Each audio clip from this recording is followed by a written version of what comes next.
Gli animali sono da sempre protagonisti della storia dell'arte, allora dedichiamo proprio a questo questa nuova puntata della nostra rubrica.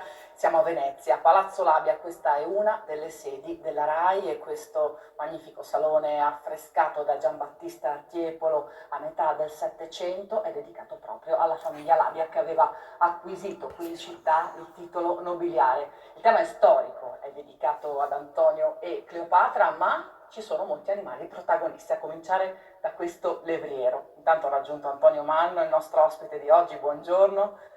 Buongiorno. Lei è storico dell'arte, allora le chiedo subito come mai questo levriero è qui, protagonista di questa scena in fondo.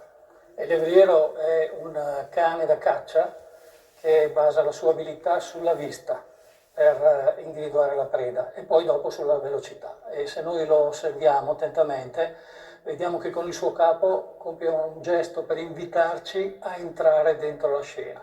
Siamo di fronte a una scena dipinta in prospettiva e quindi questo è il primo gioco che viene proposto dalla famiglia Labia agli ospiti, ma anche a chiunque guardi questo soggetto, dove si vede Antonio che attende Cleopatra, che è appena arrivata, per condurla in un banchetto